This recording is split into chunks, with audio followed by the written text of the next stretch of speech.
So pretty much there was a guy, and he was a king, and his name was Acrisius. And Acrisius had two things that he really liked: not dying and having a male heir to the throne. However, he only had a daughter named Danae. So he went to an oracle to see if he would ever have a son, and she was like, nah. But Danae will have a son. But the oracle then said that Danae's son is going to overthrow Acrisius as king. And so to try to prevent this, Acrisius goes and digs a very deep hole that he's going to put his daughter Danae in to keep her from having babies. That plan shortly failed whenever Zeus sees Danae down in the hole, and Zeus goes down and procreates with Danae. 9 months later, Acrisius hears baby sounds coming out of the hole, and so he goes and gets a box and puts Danae and her baby, which is Perseus, inside of the box and throws them far, far, far away, and they end up landing up on an island thanks to the help of Zeus. They land on the island of Seriphos, which is about right here, which is where they find Dictys and his extremely successful older brother named Polydectes. Polydectes really likes Danae. However, Perseus does not like Polydectes at all. So Polydectes comes up with a great plan to try to get rid of Perseus, and tells Perseus to go kill the Gorgon Medusa. But wait, who's Medusa? Well, pretty much Medusa was this woman that got caught with Poseidon in one of Athena's temples. And because Athena caught her, she turned her so ugly that anyone that looks at her would be turned into stone.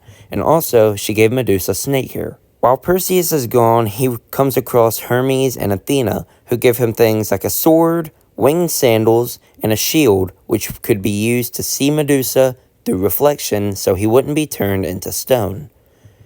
Perseus then goes to the Grey Sisters and takes their one eye that they share until they tell him what he wants to hear. The Grey Sisters tell Perseus where the nymphs are located, so he gives their eye back and leaves.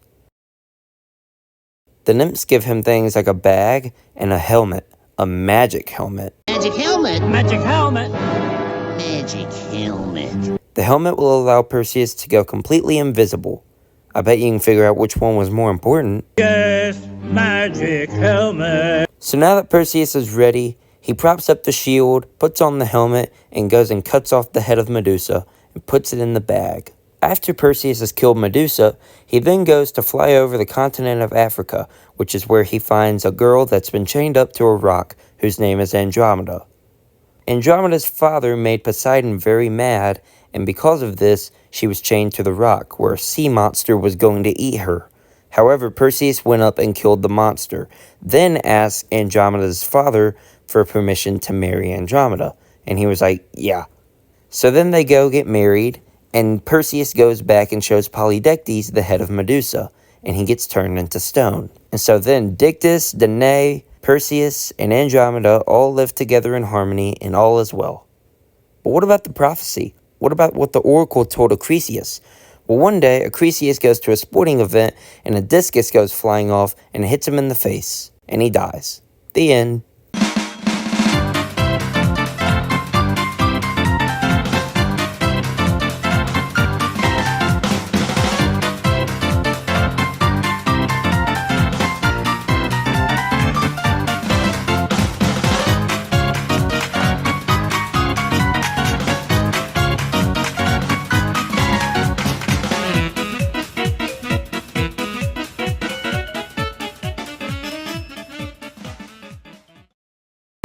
Magic helmet.